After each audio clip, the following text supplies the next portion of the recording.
Unit 3B, Lesson 1. In this lesson, we're going to analyze key features of graphs, which include the x-intercepts, intervals of increasing and decreasing. We're going to look for maximum, minimum values, and also look at end behavior. Some key vocabulary terms for this lesson. There's relative maximum, relative minimum, absolute maximum, absolute minimum, and end behavior. End behavior, we've already talked about in the past. We're just going to review that in this lesson. So the first term is relative maximum, which can also be referred to as local maximum, and that is the maximum value for a function on some condensed interval. So we're not talking about the whole domain, not the whole function, just on some small interval of the domain. A relative or local minimum is just the opposite. It's a minimum value for a function on some condensed interval. An absolute maximum is also referred to as a global maximum, and that's the maximum value for a function on its entire domain. The global or absolute minimum, that's going to be the minimum value for a function on its entire domain. So here's a sketch kind of comparing the difference between an absolute or global and a relative or local max or min. So we have a polynomial function that's going to approach infinity as we go to the left, and approach infinity as we go to the right. So since it's increasing as we go to the left and to the right, this is the absolute or global minimum value, because there is no other value that is going to be smaller than that for this function on the entire domain. If we look towards the center, this is going to be a relative or local maximum, because it is not the maximum value for the entire domain. As we can see, this function increases to the left and to the right, but this is the maximum value for this condensed interval. If I went immediately to the left or to the right, the values would get smaller, which is why we consider this a local maximum. Similar idea for the relative or local minimum. If I went to the left or to the right immediately from this point, the values would get larger. So this is the smallest point, but it is not the smallest point for the entire domain, which is why this is just a relative minimum. To end this lesson, we're going to go through a few examples of identifying key features of graphs. Some of those key features are going to include the extrema we just talked about. So we have this example, we have the graph off to the right, some polynomial function. First thing we're going to do is identify the x and the y-intercepts. Recall that the x-intercepts are where we cross the x-axis. The y-intercepts is where the graph crosses the y-axis. So in this case, there's 3 x-intercepts. There's going to be 1 y-intercept. To write these intercepts, we can just write them as ordered pairs. So the first x-intercept occurs at negative 1.75. Second x-intercept occurs at 0, and then the third one at 1.75. Then the only y-intercept is going to occur at the origin. So we write that as the ordered pair 0, 0. Now we're going to look for any global maximum values or global minimum values.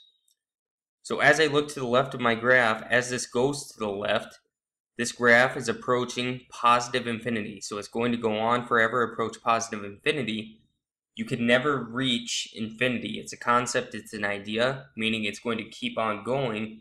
You can't have a global maximum value for this function if that approaches negative or positive infinity, As we go to the right, our graph is approaching negative infinity. So it's the same idea. We're not going to have a global minimum for this graph. So now we're going to look at any relative maxes or relative minimums. So the first one I notice is that we have a relative minimum occurring at negative 1, negative 2. Okay, we can see on this condensed interval, if we just focus on this portion of the graph, this is the lowest point. It's a relative minimum. We also have a relative maximum at 1, 2. Every value as we go immediately to the left or to the right gets smaller than this value, so it's a relative maximum.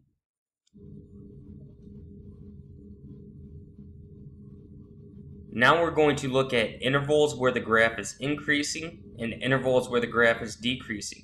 So as we're going from left to right, we're looking for whether the function values are going up or going down. Okay? And when we write these intervals, we're looking or writing them in terms of the x values. Okay? So first we'll start with the increasing portion. The first point as we're going from left to right, where the graph starts to increase, where the function values go up, is at -1 until we get to an x value of 1. So from an x value of -1 to an x value of 1, we could see as we go from left to right, our function values are going up, they are increasing. For the intervals of decreasing, as I start from the left, as I start from -infinity and go to the right, until I get to this x value of -1, the graph is decreasing, the y values are going down. The graph again starts to decrease once we get to an x value of 1, and as we approach an x value of infinity. So it's decreasing from -infinity to -1, and then also from 1 to infinity. A few notation things to discuss, because it's kind of confusing. When we did the x-intercepts, y-intercept, the global max min, relative max and mins, when we have these parentheses, these represent ordered pairs. So we have an x value and a y value. When we're doing intervals of increasing, decreasing, these do not represent ordered pairs. These are not x and y values. These are referring to the x values where the function is increasing. So an x value of -1 to 1, and then so on, the same thing for decreasing. When writing intervals for increasing, decreasing, we're always going to use parentheses, because at this x value of -1, that's where the graph is changing from decreasing to increasing. At that point itself, it's neither of those, so we're using a parenthesis.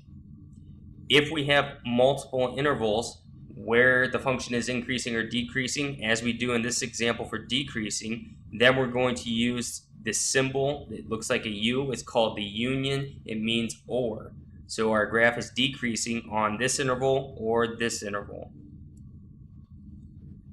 Next, we're going to look at the intervals where our function is positive and negative. So positive referring to the x values where our function values are greater than 1, negative referring to the x values where our function values are less than 1. So we can see our graph is positive from -infinity to -1.75. It's also positive from 0 to 1.75. Our graph is negative, the function value is below the x-axis, from -1.75 to this x value of 0, and then again from 1.75 to infinity. So positive, what x values give function values that are above the x-axis, negative, what x values give function values that are below the x-axis. The last thing we need to go through is the notation for the end behavior of the graph. So when referring to the end behavior, we're always going to have these two statements. The limit as x approaches -infinity of f of x. So this means as x is going to the left, what are the function values approaching? And then we also have the limit as x approaches infinity of f of x. And this means as the x values are going to the right, what is happening to the function values, the y values?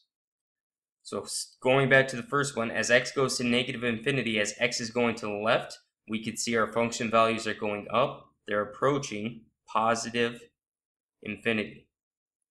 As x is going to infinity, as x is going to the right, we can see our function values are going down. They're decreasing. They're approaching negative infinity.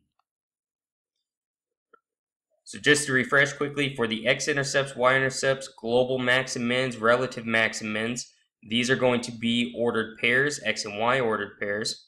For the intervals of increasing, decreasing, positive, and negative, these are referring to the x values where our function values have that particular behavior.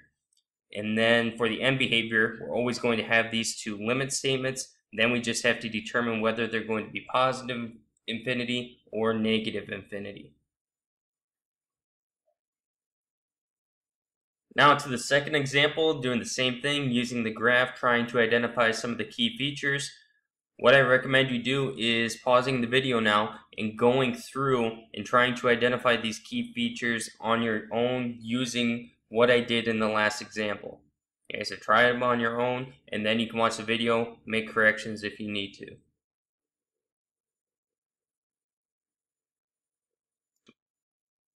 Now to go through these key features, there's two x-intercepts. They occur at 1/2, 0, and 2, 0.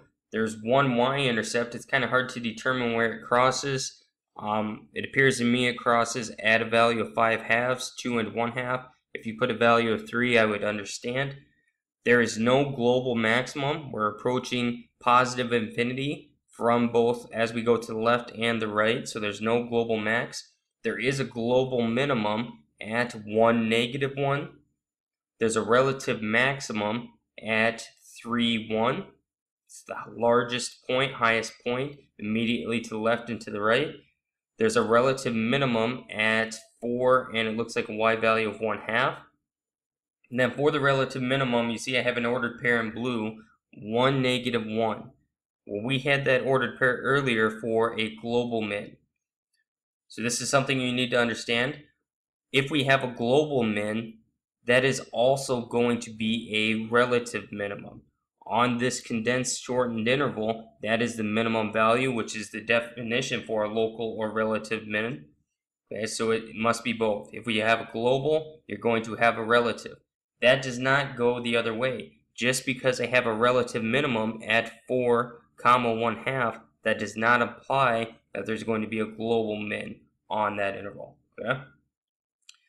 Now we move to increasing, decreasing. We're increasing from x values of 1 to 3, and then from 4 to infinity, decreasing from -infinity to an x value of 1, and then from an x value of 3 to 4. Our graph is positive from -infinity to 1/2, and then also from 2 to infinity.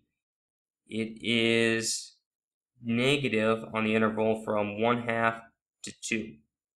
Then we have our end behaviors, those limit statements. The limit as x goes to the left, it approaches positive infinity. The limit as x goes to the right, it approaches positive infinity as well. Okay, so make sure you are able to identify these key parts. Make sure you're using the correct notation. For the x-intercepts, the global max-min, relative max-min, understand these are x and y ordered pairs. When we're talking about intervals of increasing, decreasing, positive, negative, these refer to the x values where the function has that behavior. Okay. Also understand that global max and mins also meet the definition for relative max and mins, but that does not go the other way around.